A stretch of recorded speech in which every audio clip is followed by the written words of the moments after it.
Hey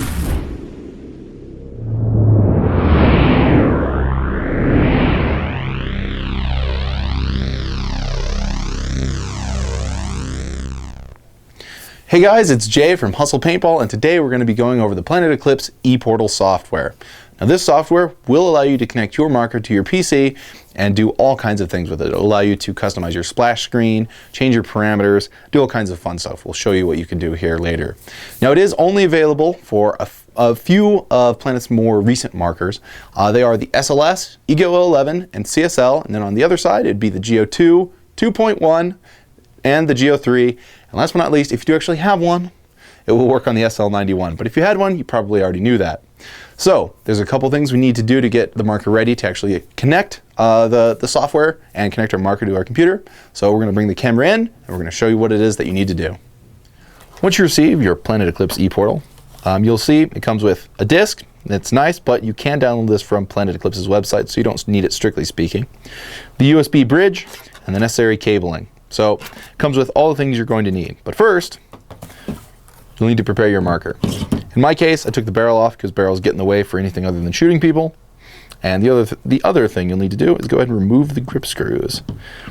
Now, this is different for different markers. In the case of the Egos, the bridge is on this side. But if you have a Geo, and I should point this out, it's going to be over here on the other side of the grips. So they're in different places on different guns. Once you get the grip screws out, as I assume you guys know how to do, go ahead and remove solenoid wires and the eye wires, which come out pretty painlessly. Be careful, but go ahead and do that. And now, this is the place where it actually attaches. It looks the same on all the markers, so no matter which one you have, they're all going to look the same. You hold it on up here. It is right there. It is not this white mullet connector, it's this little black box. These are the pin headers that it's going to attach to. So, now that you have that ready, go ahead, get your ePortal box, pop it on open, get your USB bridge out, and your cord. Take the bridge. On the back here, this will sit down onto the little black box. Not this side, this is where the USB plug goes. This is a standard USB Type B mini plug. So any USB cable will work. Go ahead and slide it right on. In the case of the Egos, it sits down really pretty easily. Get your cord. I would recommend plugging it into your computer first. Otherwise, you can put kind of a lot of stress on those little pin headers. This way. And go ahead and plug it in this way. And that's it. That's all you need to do to connect the marker. I'm not going to go over how to install software. I'm sure you guys know how to do that. But there is something I do need to say. If you have a 64-bit version of Windows, it's not going to install very painlessly. Planet Eclipse does not have a signed driver for this USB adapter. That sucks. It makes it a little bit harder to actually get everything installed. But so, if you check down in the description below, we're going to have all the steps you guys need to make sure that we can get your marker all up and running. If you have any problems once you actually purchase the ePortal, go ahead and let us know. We'll try to get them resolved. But once this is all connected, I can actually fire the marker up, start the program, and we can show you what this is actually capable of. Once you guys have your marker all connected up, and we've gone through all the process we've been through before, and hopefully got everything installed fine, all you have to do now is, of course, go over, navigate, get to the Planet Eclipse ePortal icon. Of course, comply with these instructions. Don't do this while your marker is gassed up. That would just be silly. Once you do that, go ahead and click there and continue. Now, once you get to this screen, I'm going to reach over, turn your marker on, and there you go. Ego 11, which, as you guys saw, is what we're using to demonstrate here. On this screen, what you have is the option to check for updates. You do want to do that from time to time, as well as all the help and tutorials. You guys aren't going to need that because you have me, so we won't go over any of the help files, but they are there in case you want them. First things first, the parameters editor. Go ahead and click it. You notice it's empty. What you have to do is go to the top right and click Get Parameters for Marker, and that will populate this with all the data from your marker.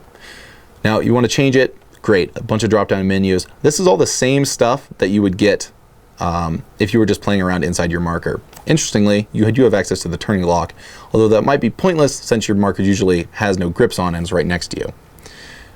You can go through your user presets, see what they are in case you guys play with a league that doesn't use standard presets like PSP. Next up, the Firmware Programmer. This is only going to be useful if something terrible goes wrong with your marker. But if it does, well, it's here just in case you guys need it. Go up to the right, just where everything else is, open one of the firmware files. Now, in our case, we're going to use an Ego 11 standard firmware. Cool, you'll notice this green check. That's important. That means you can actually load it. If you try to load the wrong one that your marker is not set up for, well, I'll show you here right now what happens. We'll try, I think a GO2 sounds good. This is clearly not a GO2, so we open it, and look, it's red. It won't let you do it. Now, if you do want to play a dirty trick on your friends, load what their marker is and set them to German language. You can do that. That's pretty funny. It's much like changing your buddy's cell phones, but crueler because they won't know until Sunday morning. Next up, the splash screen editor. This is the reason most of the people bought the ePortal. It's the coolest part about it. It allows you to draw right on the screen. This is what's going to show up on your splash screen. Left click to draw, I guess, and then right click to erase it. So we'll just make a goofy pattern here, just to demonstrate things. You can invert the image in case you want it to be all dark or all the colored LED.